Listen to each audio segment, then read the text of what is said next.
Eco Tejas world class electric bike అతి తక్కువ ధరలోనే. దేశవ్యాప్తంగా ఉద్యోగులకు అదిరిపోయే వార్త వినిపిస్తోంది. ఉద్యోగులపైన పని ఒత్తిడి పెరుగుతున్న వేళ ప్రభుత్వం కీలక నిర్ణయం తీసుకోబోతుందని తెలుస్తోంది. ఉద్యోగుల సేవలలో సంస్కరణలు తీసుకువస్తున్న ప్రభుత్వాలు తాజాగా వారి పని గంటలు పెంచి పని రోజులు తగ్గించేందుకు చూస్తున్నట్లు హాట్ టాపిక్ గా మారింది. ఈ కేంద్ర బడ్జెట్లో కొత్త లేబర్ కోడ్ నిబంధనల అమలును ప్రకటించే అవకాశం ఉన్నట్లు, లేబర్ కోడ్లను ప్రభుత్వం ఉద్యోగులకు దశలవారీగా అమలు చేసే అవకాశం ఉందనే వార్తలు వినిపిస్తున్నాయి.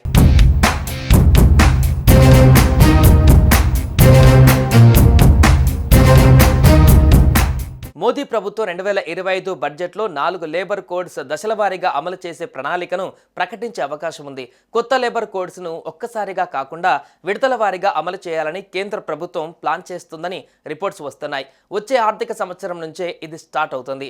ఎందుకంటే ఇలా చేస్తే కంపెనీలు ఈజీగా కొత్త రూల్స్కి అలవాటు పడతాయి, అన్నీ సక్రమంగా జరుగుతాయని భావిస్తున్నారు. కార్మిక ఉపాధి మంత్రిత్వ శాఖ అధికారులు ఢిల్లీ, పశ్చిమ బెంగాల్ లాంటి రాష్ట్రాలతో కలిసి ఈ చట్టాల కోసం రూల్స్ రెడీ చేస్తున్నారు.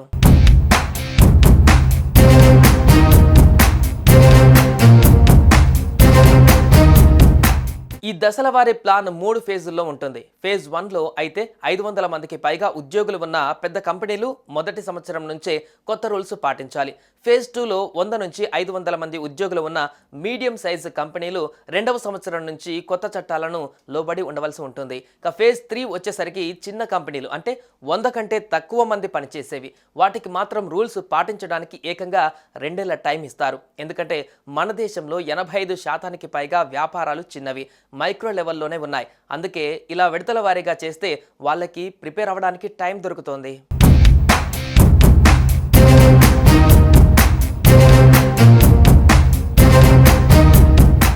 ఈ కోడ్లను అమలు చేసేందుకు కేంద్ర కార్మిక మంత్రిత్వ శాఖ రాష్ట్రాలతో చర్చలు జరుపుతోంది.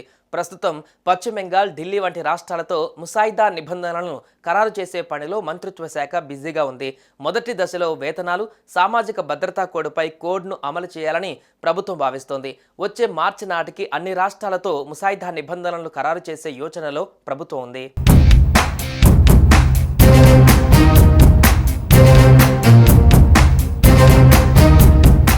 ఇక ఈపీఎఫ్ 95 పెన్షన్దారులకు శుభవార్త వినిపించేందుకు కేంద్రంలోని మోడీ ప్రభుత్వం సిద్ధమవుతున్నట్లుగా తెలుస్తోంది. ఈపీఎస్ 95 పెన్షన్దారులకు హయ్యర్ పెన్షన్ విషయంలో సానుకూలమైన నిర్ణయం తీసుకునే అవకాశం ఉందని వార్తలు వస్తున్నాయి. ఈపీఎస్ 95 పెన్షన్ కారణంగా కనీసం పెన్షన్ను 7,500 రూపాయలకు పెంచాలని చాలా సంవత్సరాలుగా కేంద్ర ఉద్యోగులు డిమాండ్ చేస్తున్నారు. అయితే దీనిపై కేంద్రం ఎలాంటి నిర్ణయం తీసుకోలేదు. 2024లో కనీసం నెలవారీ పెన్షన్ 1000 రూపాయలుగా నిర్ణయించాలని ప్రభుత్వం ప్రకటించినప్పటికీ 36.60 లక్షల మందికి పైగా పెన్షన్దారులు తమ ఖాతాలలోకి చేరుతున్నట్లుగా చెబుతున్నారు. సుమన్ టీవీలో మీ పర్సనల్ అండ్ బిజినెస్ ప్రమోషన్స్ కోసం కింది నెంబర్కి కాంటాక్ట్ చేయండి.